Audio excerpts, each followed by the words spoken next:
How you going, guys? And let's get straight into it. We have another subscriber's comment, which you can see here, and I can see here. I'll just quickly read it out, it's not too long. Unfortunately, in Swedish, we have the same word for both consciousness and awareness, so it gets tricky to understand and explain. But how do you explain the difference between consciousness and awareness? Just because everything is made of consciousness, it doesn't mean that everything has awareness, right? Like if humans and some animals are the only ones who have awareness, but not other things, has that consciousness evolved more in those particular objects than others? Good question, common question. If everything's made of consciousness or awareness, how come there are some sentient beings? Are rocks conscious? Are tables conscious? Are chairs conscious? That was one of the questions I feel they're asking. The other one is, what's this difference? Some speakers talk about awareness and then they talk about consciousness. I'm so confused. Now, what I've noticed over the years is some of these speakers on non-duality use this term interchangeably, awareness and consciousness. Take someone like Rupert Spira. I'm sure you've heard of him. Really great speaker. I know you would have heard of Rupert Spira. He uses the word awareness and consciousness interchangeably. There's no difference. When you get to a speaker like Nisargadatta Maharaj, he talks about things like consciousness and prior to consciousness, or consciousness and awareness. What he's basically saying is, to be conscious is to be conscious of something. And this reminds me of something I heard by Andrew Holacek. This guy he's written several books. He's really well versed in the tradition of Tibetan dream yoga. Check him out if you're into dream yoga or lucid dreaming. Andrew Holacek. He said something that they say in Buddhism, which is the purpose of consciousness is to divide. Similar to what Nisargadatta said. In other words, to be conscious means to be conscious of something. I'm conscious of the bird chirping outside. I'm conscious of this phone. Consciousness creates a separation, subject and object. We think of ourselves as a subject experiencing objects. How does that happen? How does that happen? Through consciousness. There is an object, an instrument of knowledge, the eyes, or the sense of touch, and consciousness powering all this up. Basically, consciousness apparently divides reality. We have to be conscious of something. That's why in deep sleep, we feel like we're unconscious. Because there is pure consciousness in deep sleep, but there is no mind in deep sleep. There is no mind to deploy the instruments of knowledge to know anything. But that's a whole other topic. But in any case, Nisargadatta Maharaj would speak about consciousness in that way. Consciousness is, we need to be conscious of something. In Advaita Vedanta, they call this reflected consciousness. And they would call awareness pure consciousness. So what I'm basically saying is, depending on what speaker you're listening to, Rupert Spira again, as an example, he uses the two interchangeably. When you get into someone like Nisargadatta Maharaj, he talks about consciousness and awareness. In Advaita Vedanta, they talk about pure consciousness and reflected consciousness. Now, what are we meant to do with all this information? It sounds so confusing, doesn't it? I like to think of consciousness like electricity.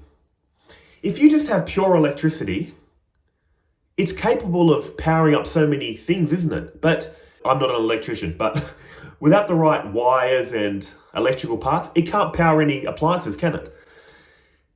I always try to come up with creative examples.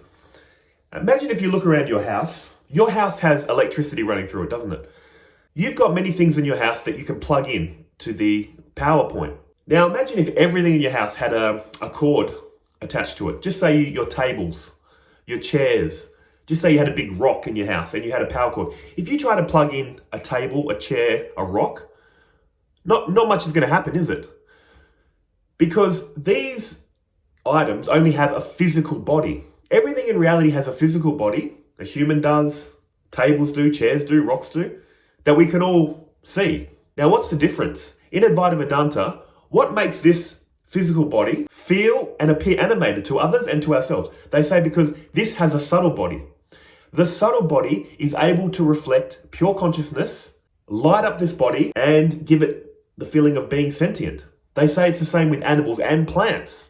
Anything in this reality that is sentient, and they class plants as sentient too, has a subtle body, has a physical body and a subtle body. Things like, just say rocks or chairs or tables, they don't have a subtle body. That's why they're just static. They're just an object. What has this got to do with the electricity example? Well, it's the same with the appliances. The appliances in your house that you plug in to the socket, to the electricity, have wires, electrical components to make them function. You can picture this like a subtle body. Every appliance in your house performs different functions, has different subtle bodies. You plug in your kettle, it will boil the water. Plug in your laptop, the laptop starts working. Plug in your lamp, the light starts working. See, all these appliances have different functions. Plug in your vacuum cleaner, it performs a function.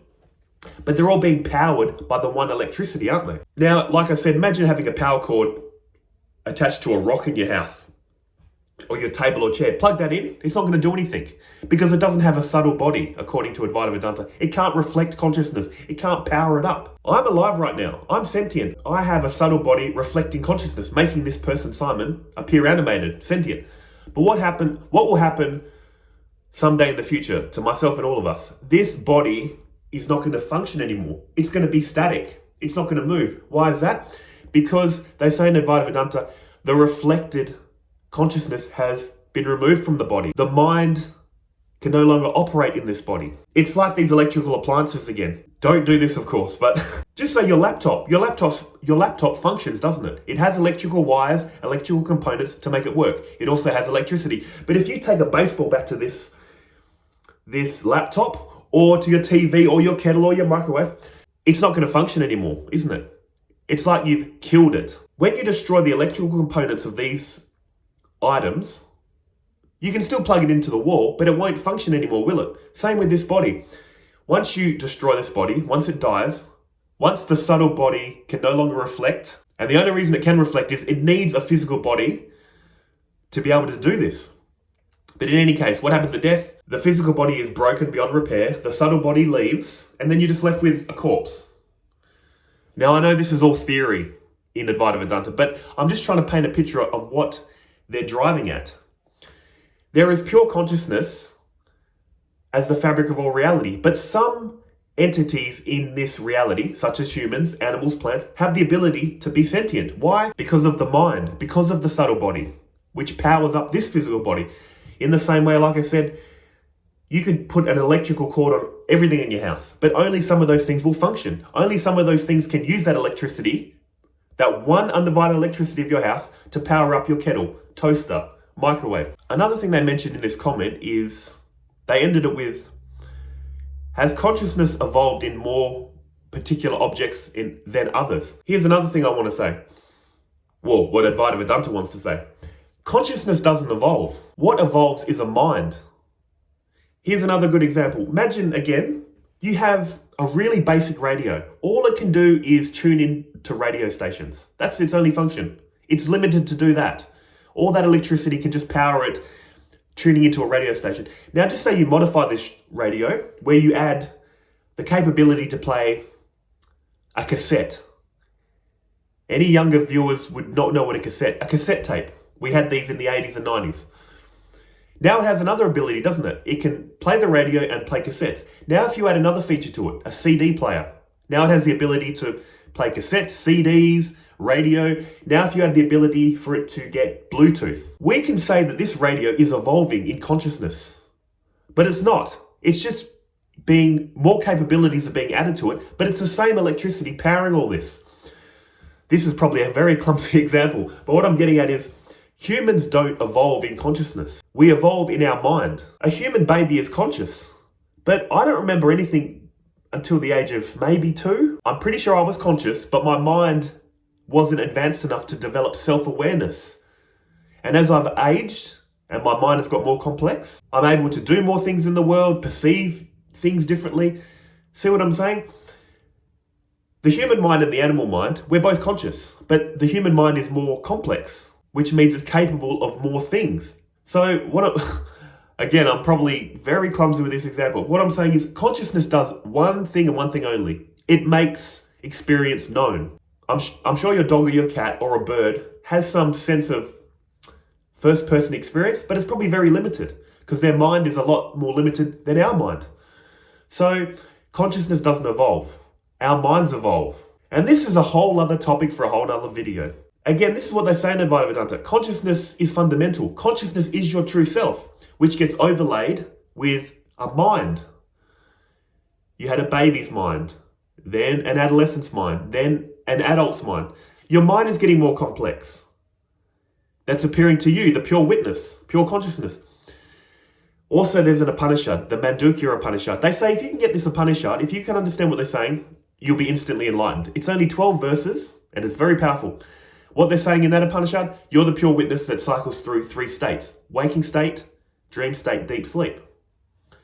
See, we think, I, this person, am awake. Then I, this person, starts dreaming. I, this person, goes into deep sleep. They're saying, no, your essence, pure consciousness, is cycling through these 3 states. It's aware of the waking state, which gets replaced by a dream state, which gets replaced by the blankness of deep sleep.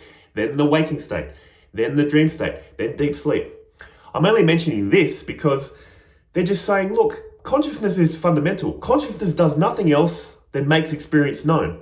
And so often people get confused between pure consciousness and reflected consciousness. Reflected consciousness is in the mind. Reflected consciousness is what everyone talks about when they normally talk about consciousness, or what they're trying to study in science. And that's why, I'm not even going to get into it. I'll leave it for another video. But look, I hope this general explanation made sense. As always, I don't script these videos. I just go with what I'm feeling and comes to my mind in the moment. So I hope it helped you guys. Until the next one, take care of yourselves, eh? See ya.